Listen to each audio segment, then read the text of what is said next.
I just woke up. Any questions? Hi. I don't. I like this. It's an intimate group. That Madhouse yesterday, very impersonal. Im or impersonal? In. How can you tell when a Kiwi says it? So this is the elite group. I like that. Excellent. What do you want to talk about? Anything. Ask me anything. What do people do? Do I just ramble on, or do you guys want to ask questions? That usually gets me. Okay. I'll tell you what. You ask me questions and I'll ramble on. All right. Yeah. What's your favorite thing about New Zealand? The favorite thing about New Zealand? Well, the hotel's nice. That's right. No, I haven't had a chance except for one of the days, one of the first days I got in here. I'm just now getting over my jet lag from, what day did I get here, Paul? Tuesday. What day is today? Monday. See, time goes backwards when you come. I swear to God, it's just odd. What was I saying? Oh, my favorite part of New Zealand? I have to admit that in that I went out to see Hobbitville, Hobbiton. The terrain out there was just gorgeous, my God. And it was one of those sunny days with big cumulonimbus floating around in the sky. Cows, sheep, intermingling, all getting together in a peaceful way. That's kind of nice. I have to admit that the countryside is beautiful, just gorgeous. And it's green, unlike what California's experiencing right now, which sometimes can challenge for greenness. But the last 6 years or so, we've had a terrible drought. It's a very serious thing going on, so nobody takes showers anymore. I lead the way. Yes? What are the projects that you've been working on since? Say it again. What are some of the projects that you've worked on since Stargate? Well, mostly I've been doing a lot of work for Sea Shepherd and kind of oh, nice. Well done. They have an office here, by the way, if you're interested in tapping into it. And the ship is in, the Sam Simon is in port right now. You can go down and go aboard and see what they do. Well, see where they do what they do. On board ship, that is. So I've been working with them, making money for them and going around as an ambassador for them.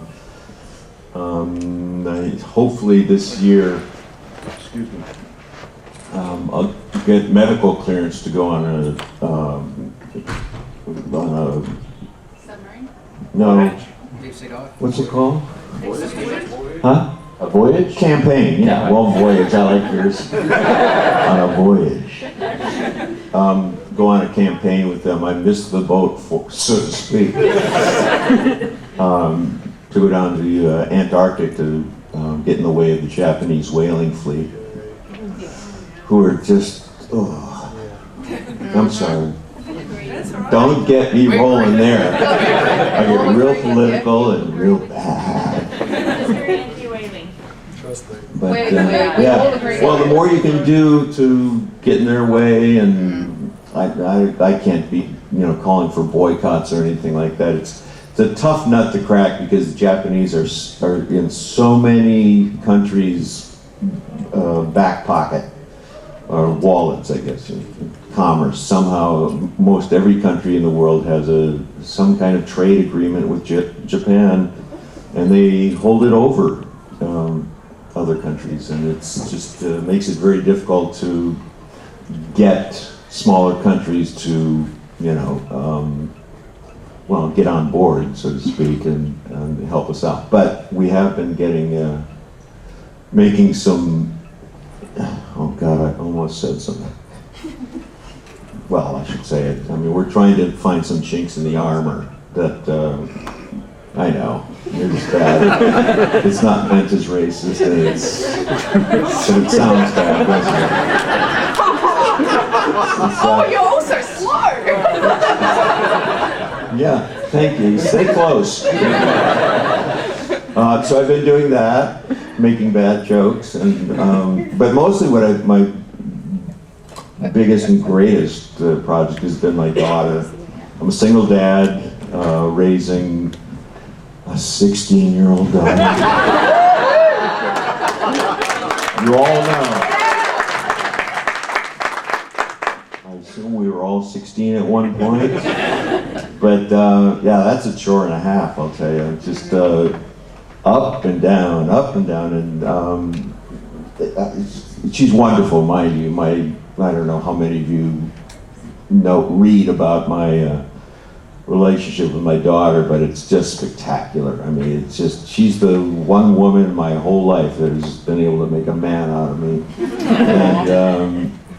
And it's working out great. I mean, for being a 16-year-old and suffering all the things that women suffer through early on, bodies changing, brains, hormones. That's just me. My daughter, again, has got the social thing to deal with. So that's been my biggest project. I very consciously made a decision to take however long it took to help her grow up and make sure that I was available at all times. So I come to New Zealand. She can't call me even. What did you bring her? Yeah, what did you bring her? Well, she goes to school. There's a whole process in the United States called school, education and such. But no, she's also got the lead. Thank you for the setup. She's got the lead in a play at high school, which is, as a junior, really a breakthrough at this particular high school. The competition just awesome. It's one of the reasons we pulled her out of private school and put her into the public system, because this school had spectacular theater department and also a film department, which she's got the aptitude of a genius when it comes to editing. And like I gave her, I've always made sure she's had computers. It's been the one indulgence I've been able to, I don't mind giving her, because she's learned on it so many things, but mostly she's been able to edit her own little videos over the years. And boy, she left me in the dust, I said here, and she was gone. I have to go to her to ask her how to fix things and how to do this and that. But yeah, I'll bring her here. This is one place I'd love to bring her. I told her all about what I've been seeing and the people. The people are so nice. They're almost Canadian. Some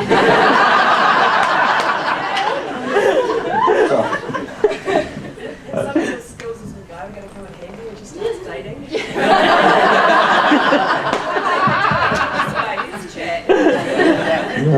I'm not sure how that would fit in. That would involve duct tape. Yeah. Boy, that's got me stumped. Yeah. I suppose it would.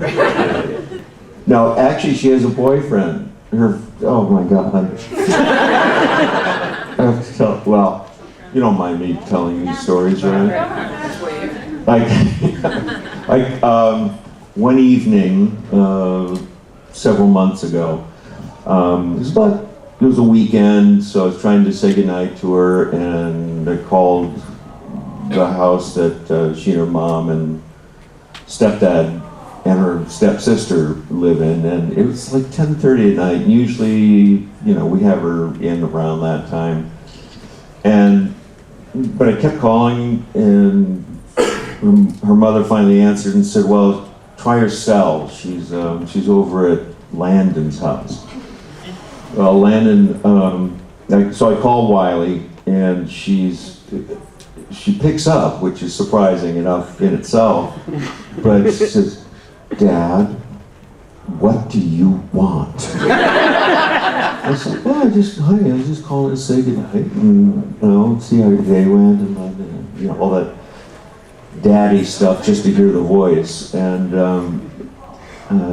so we say goodnight and hang up, and I pick her up the following Monday from school, and she gets in the car, and the first thing out of her mouth was, "Dad, I was on the verge of my first kiss, and you called me." I will never live that down, ever. So we had a laugh over it. So thankfully she has a good sense of humor, for which I will never recover. Richard, what was the best piece of advice you were ever given anyway for your acting career? Best piece That I of was advice. given? Yeah. Oh. Well, I want to say something profound, like "to thine own self be true," but I'll be honest. yeah, rather be.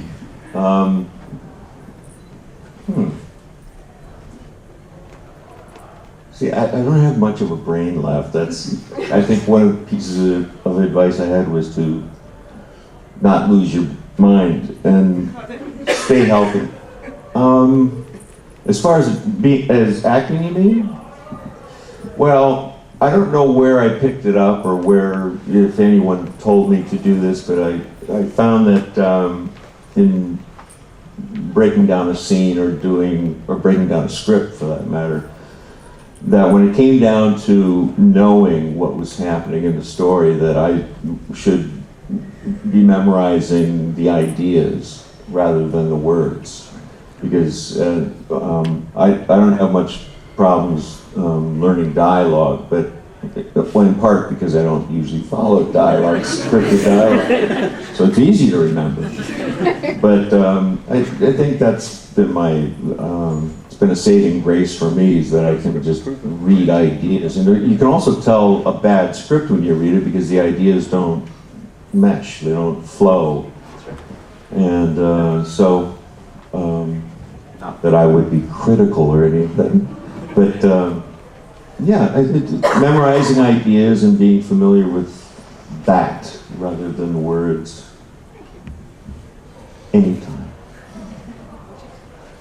All I see is hands.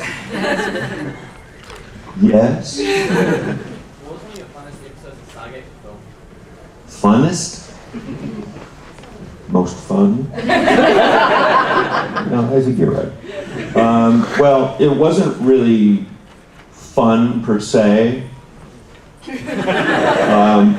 but I can't remember titles and such. But it was where I had to age to be 100 years old. What was it? Brief Campbell. Very good. I don't have anything for you, but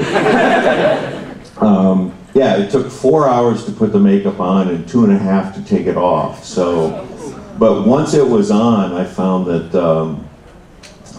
boy, you can get away with murder. It's just, all improprieties come floating back. Like, I remember my grandfather doing things like flirting with, not a stewardess, a waitress, and just short of, thank God he was as old as he was, because he could never quite get his hand out in time to pinch a butt.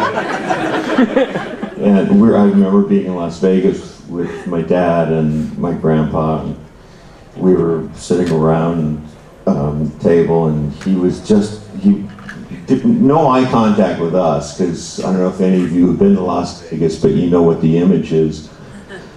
His head might as well have been on a swivel. He's the ladies' man, way back when. Did anybody see any of the Legends series? One? That's about right, yeah. Well, I played a character. It was kind of a,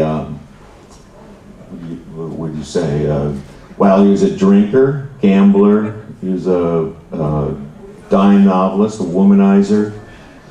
And He had something going with sheep as well. I'm not sure. I think he was invested in herds. But anyway, he was just a real great guy. But I fashioned him after my grandfather, who had a mustache. So I grew probably my only mustache, and it just had a ball doing that. But my grandfather kind of set the stage for my behavior later on down the line. He was less irreverent, though, I think. Yeah? Slightly a question to do with fame. How does it compare being a celebrity in a big country where, you know, if you went to Comic-Con, you'd be just another star, whereas here, you ended up on national news? What? Is that true? The interview you did for Good Morning was on the national news, and then you ended up in the newspaper. You were that big in New Zealand. And how does it feel being MacGyver and having been put in the dictionary as a verb to MacGyver something? Wait, it made it? Yeah. Are you serious? Yeah. Which version? Webster's or what? It's just a general term and phrase to MacGyver something. But is it in the dictionary itself? Yeah. Yes, no? Yeah. Yes. Some versions of the dictionary, MacGyver is in there as a verb. Which version? Because the reason I'm asking is because we, the producers and the network actually tried to get on board. We approached Webster's dictionary to, well, whoever you approached for such things, but and asked them if they would consider start using MacGyver or MacGyverisms as an adjective or verb, and of course the noun.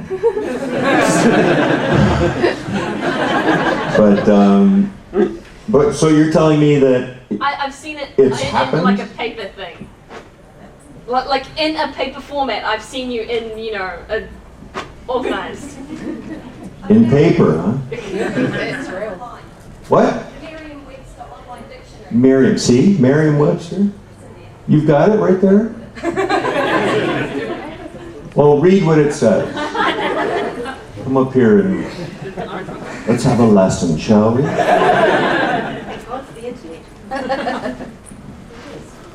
To make use of surrounding materials, to build a contraption, or to get out of life's crazy things. I was MacGyvering when I was stranded on the island. Verb, to improvise an ingenious situation to seemingly unsurmountable problems by using ordinary items, faith and luck. Jim was able to MacGyver my car by replacing the broken radiator with my pantyhose.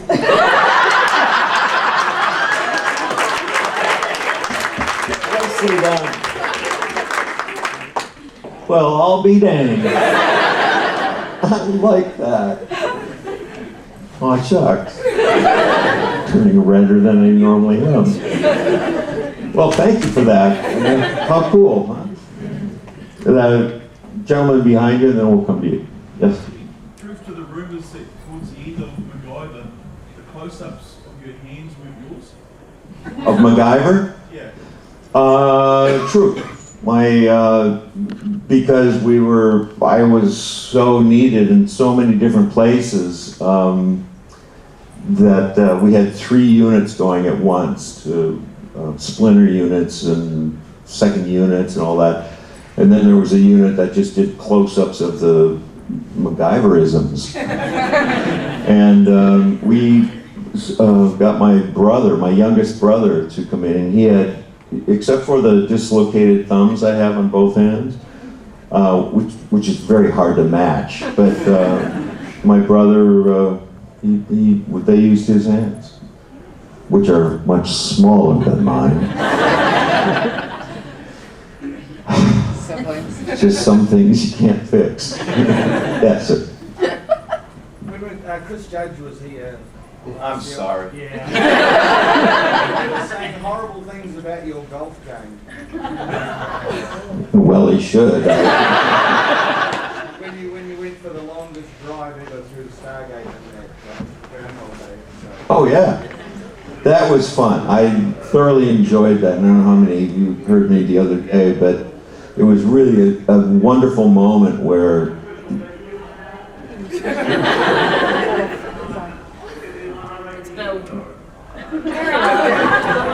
We just ignore him. Carry on. Mr. Anderson to the first tee, please. The whole idea of driving the established wormhole, mind you, driving a ball through the wormhole and not really knowing where it's going to land, but I had the idea that I don't think they followed through on, but because I was not in town for a lot of the end, but drive a ball through the Stargate and then cut to somewhere else in the universe. And the ball comes out and comes close to the hole, which is a little Stargate through which, no. I thought that'd be a good idea, but actually it cut to that on a different episode. It's just out of nowhere. There's a cut of this ball coming. Anyway, go on. Because Alan Shepard has the record and when he hit the ball on the moon. And you Well, now theoretically, shouldn't that ball still be going? no, there's gravity on the moon. Yeah, but how much? Come on. If he fix his backswing, I'm a terrible golfer and I can't even do it properly anymore. What about fishing? You know, you take some liberties with reality. I'm not much of a fisher person. When I was a kid, I mean, literally, I was at my mother's, where she grew up as a little girl, was on a lake in Kansas City, or outside of Kansas City, and I had a bamboo pole and a few hooks, and that was it. And I kept throwing this thing out just with a hook, not even a bobber or anything. Bobber? Fisher people? What? A float. It was a bobber to me. But I caught 15 little tiny perch, sunfish thick, and the last two saved me from a life of fishing because I realized that a hook was going through the lip of another animal. Now, fisher people, I know they say they can't feel it because it's all cartilage or whatever. Well, then shove a hook through your ear, which is mostly cartilage too, and see how you feel about it. But anyway, the only fishing I've done has been underwater rather than on top of it. So I just spear those little suckers. They can't feel it. Yes. How'd you get into acting? How to get into it? Was it something you always wanted to do? No. Well, when I was a kid, you know, and I didn't think about much of anything. But when I went to, please stop me if you've heard this before, because I'm always afraid of retelling things. But Yeah. you know? Oh, Jesus. Okay, I'm gonna kneel down. When I was a wee child, my dad was a speech and English teacher and directed school plays at a high school in Minneapolis, Minnesota. And I'd go with him on the weekends to rehearsals that they would have. And I remember they were rehearsing some play in which a birthday cake was supposed to be a part of the scene. So they bring out, well, for the rehearsals, they brought out a tray full of Hostess Twinkies. And I swear to you, the light bulb that went off in my head that said, any job I can get that I can have free Twinkies doing, that's what I want to do. And I swear to you, that's the initial spark. It's so deep, isn't it? profound. But that's really the. But anyway, from that point on, I started paying attention to the world of the theater and such things. The world of theater. I mean, I was 6 or 7. So anyway, that's what started me on. And nothing happened for decades after that, so I just jumped on that wagon, didn't I? But as far as professionally, it all kind of happened once I left school and went out to California. And it was just a matter of surviving more than anything. And I had been to Ohio University through an actor training program, and it served me quite well in getting jobs. Once I had the job, I had to fake it, but... Ma'am? So you got to play a sweet tooth, I don't. Why? I'm getting so much chocolate from people. Good chocolate, thank you.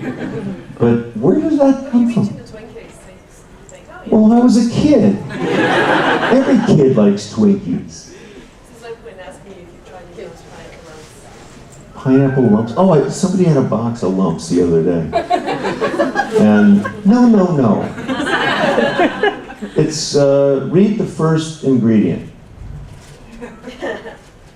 Sugar. Now, I've sort of begged off candies and stuff like that. Now, a good pie is another thing. Steak and cheese. What? Steak and cheese pie. Steak and cheese pie? No. That's not a pie. To you, it might be a pie. You gotta have fruit in a pie. Or, yeah, well, lemons are fruit. Yes. Meat pies. It's tradition here, right? Yeah. No, I've had chicken pies. Beef pies, I just don't trust. Yeah. Apologies for asking this question. What's your take on the flatulence contest on Stargate? On the what? The flatulence contest on Stargate. Farting, you mean? Flatulence. Well, I handed the crown to Chris. Oh yeah. Because I owned the arena when we first started off, but I think it was because Chris was slightly intimidated early on because I would let loose freely, and he was shocked by that behavior. Chris, shocked by that behavior. But yeah, I don't know how many stories he told you about. Lots. Yeah. Yeah. And There's nothing else to talk about. And demonstrated. What? Who's the spacesuit gag that you got on? The spacesuit guy? Oh. With the hose, you mean? No. Ooh, that sounds Oh, that's it. Okay, one at a time. What? So into a spacesuit and go through eating Brussels sprouts and really Oh yeah. a world of excellence. He had a whole diet that he'd go through. Well, the incident that I remember most clearly was before he was, found his rhythm. We had a scene where we both came out of an elevator together, and it's rolling, and I'd let loose just massively, and we'd come out in this cloud, and he'd be doubled over, either in tears or laughter, depending on the pungence. But yeah, it was a competition for a while, but after a bit, I just let him have it. It's like I couldn't keep up. Even the older I got, the better they got. But I didn't quite have the volume he did. This lovely conversation. I hope this is a national television. Actually, when Chris was here earlier this year, he mentioned that when he first met you, filming MacGyver, that you walked in, took up a 3-point stance, facing him off as an American footballer. This is the first time he's met the star of the show, and that's when you let go your first introduction? I like making good first impressions. Well, what drives Chris crazy about that is that I don't remember meeting him at MacGyver. Just, you don't? Man, you talked to me and everything. I'm not placing you, I'm sorry. Another fan.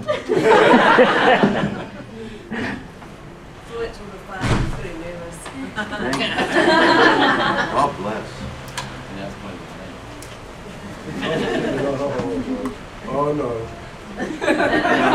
Oh no, please. I'd have it pointed outward if I was going to do something. Thank you. Anything else? Anything else? Yes, ma'am. You did a two-parter at Stargate Atlantis. A what? A two-part episode at Stargate Atlantis. Yep. And you had to do some swimming underwater and a pool. How was all that? And That was- pushing buttons and doing things. Well, yeah, pushing buttons is not tough. But yeah, we built a set that accommodated some underwater action. And it was fun. I mean, I love doing that stuff. The thing that I love the most, and I've seen it on other shows, so making fun of the behavior is, you know, I have the right. Because swimming underwater and the music's going and God, where are those buttons? Where's the whole? And I come up to and then I stop and they're on my face and I go like this. Not quite that big. Oh, maybe that big actually. But when you're underwater and like looking for something, your eyes are open, you don't do double shakes, you don't scrutinize. But that's just about what it was. I thought, Anderson, what are you doing? It's not, you just look and go. But that's not dramatic enough for the camera, so. It was fun.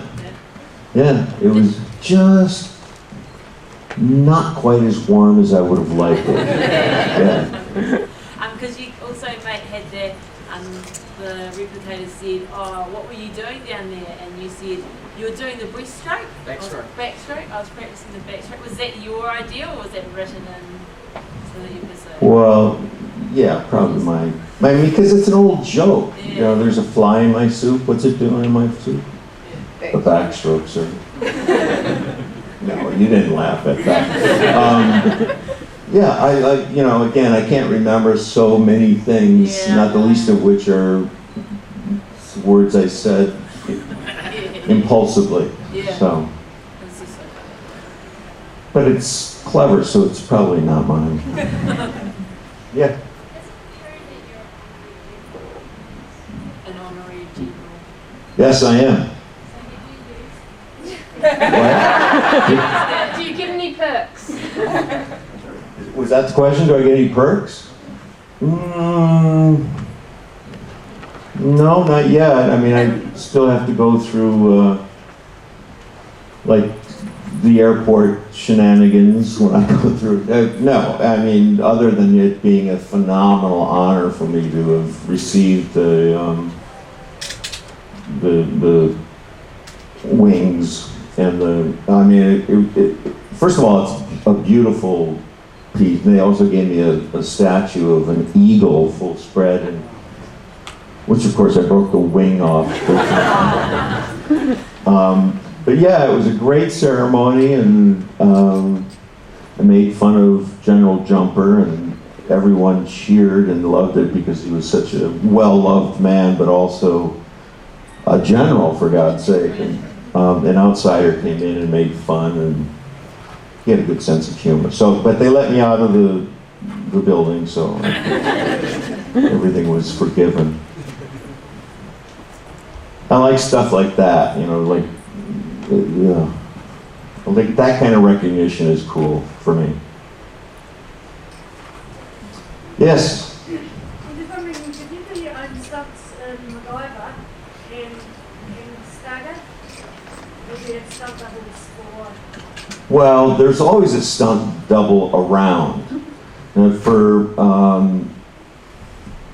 MacGyver, we had a guy named Steve Blaylock. We kind of ended up with, finally found a guy that was my size and about my build. Although he was muscular and, I mean, lean muscle, but hard as a rock. And I told him to, stop working out and get soft like me. But he was always around. He didn't have to do much because I loved doing that stuff back in the day when I could do that kind of stuff, because then Stargate came around and I had sense enough to get in a position where I was surrounded by a cast of good actors and good people. So the heaviness, or I don't want to say it wasn't a burden, but it was just like carrying a show virtually on my own, and Dan Elcar, bless his heart, but spots that he would be in. So when Stargate came around, I made sure we had a good stuntman around to do the things that, well, actually, because I did my own stunts, I couldn't do them later. I was broken. I had back surgery the first year of MacGyver, because of the first year. I've broken fingers, dislocated a shoulder, had multiple stitches from things. And you can imagine having like a kid with my, or a guy with my kind of kid mentality being given a Swiss Army knife every day. Just, I had to cut open the seat of a car, like a really nice convertible.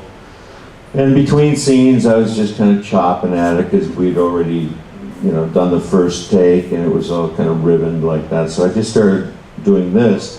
Of course, they fold.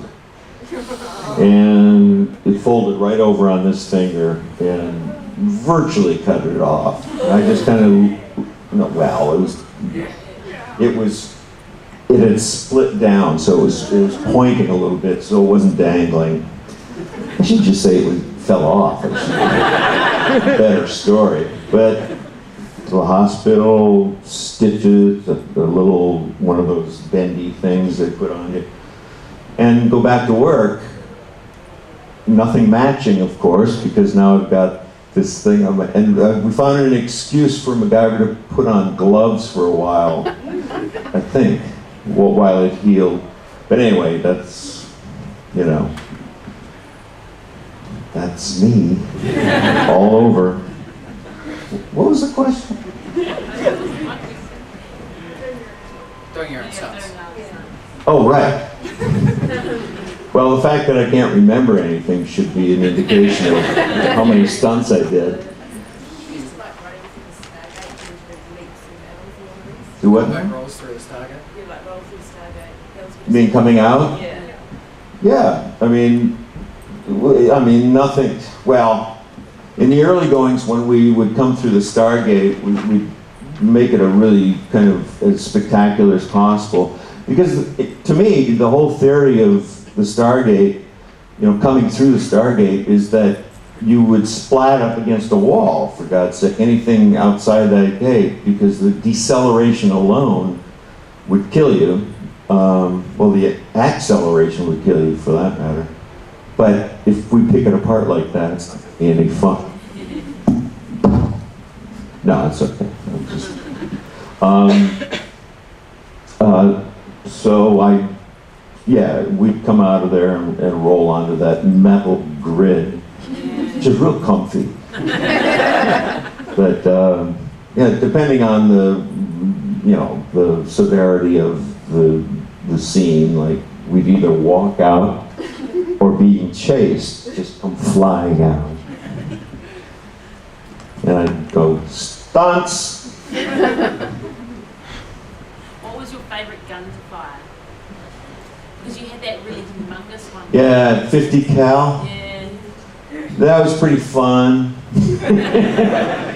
But it kept jamming. I mean, you couldn't just sit there and shoot at airplanes like that.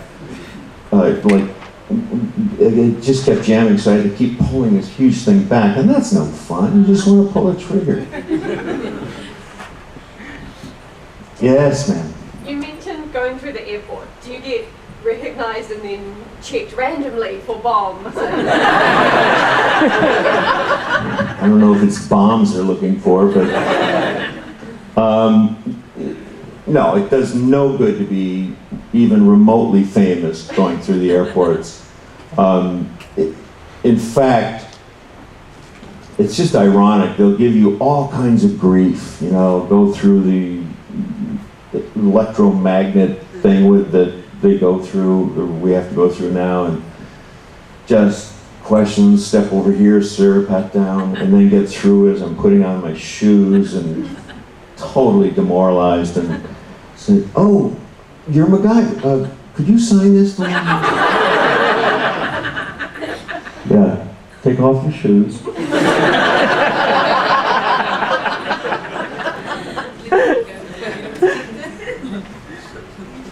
Yeah, it doesn't do any good to be famous these days.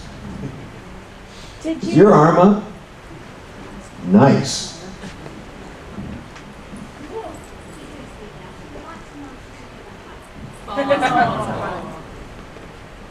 Yes.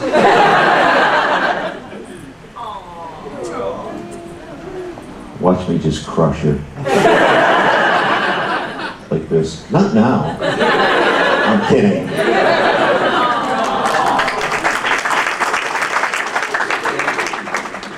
Thank you so much. Bye. What's your name? Leanne. Thank you, Leanne.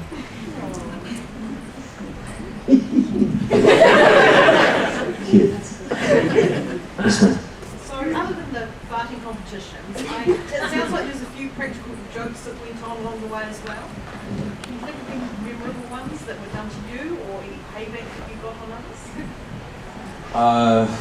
Not really, because anything that I would do that would be, you know, could be interpreted as fooling around was all impulsive. Mine was just kind of on as things went along.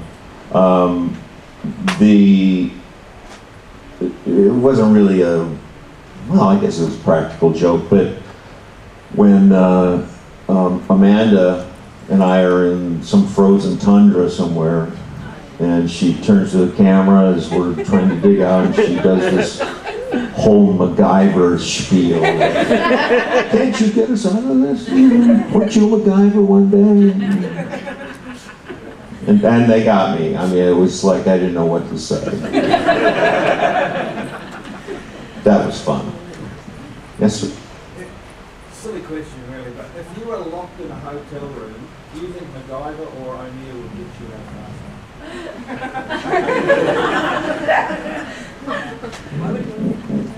Yeah. Why would I want to get out? As long as the room service is good. It's an odd question. And you're right, it is silly.